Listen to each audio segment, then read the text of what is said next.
fourth year's gift of resolve is about becoming adept at giving to yourself. Ultimately, it is about deep physical relaxation.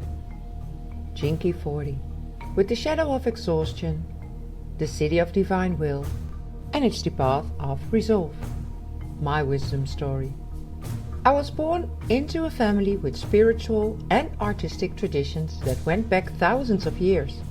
But as a boy, I was stolen from my parents and forced into slavery.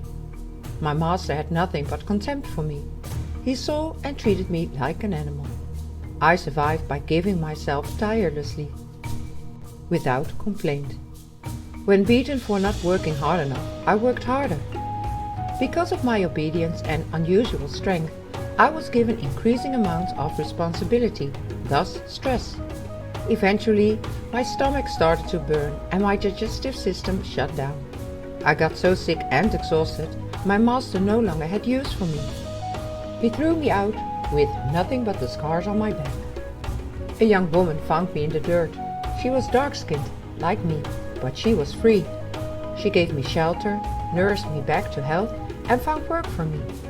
I didn't mind the low pay or invisibility. I acquiesced my role willingly, grateful to not be beaten.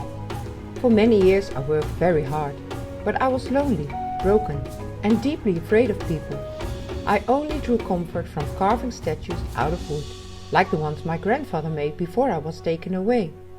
One day the woman saw my carvings and was impressed. She encouraged me to set up a shop for myself.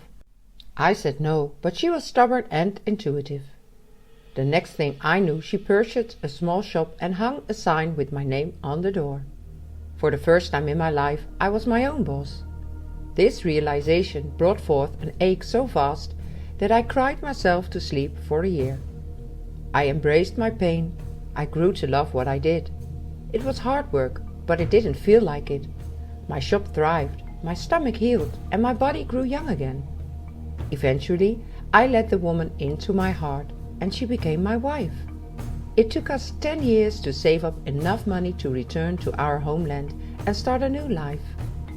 The moment my foot stepped on African soil, I looked up at the open sky, inhaled the sweet air, and my entire being relaxed. Then I heard the distant sounds of my people singing and drumming, waiting for us to join them. I looked into the eyes of my beloved, and I knew I was home. My gift to you. I come when it's time to relax, and for you to understand the importance of balancing your desire to serve the world and your need to enjoy your life. Do not be afraid to stand your ground. Set healthy boundaries or be generous with yourself. Your time and energy are precious.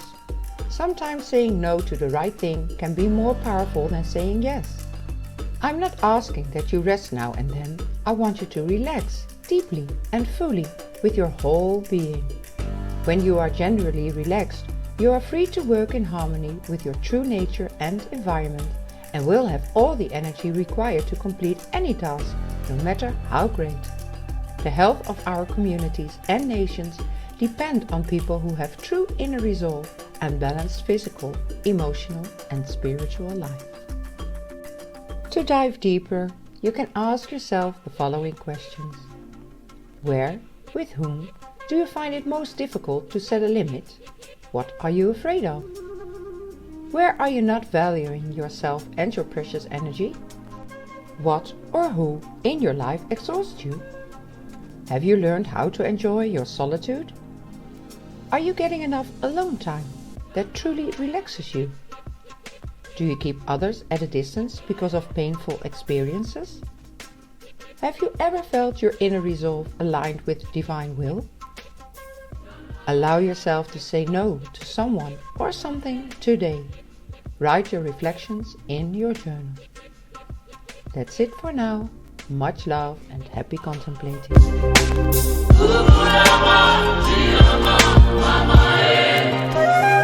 Mambo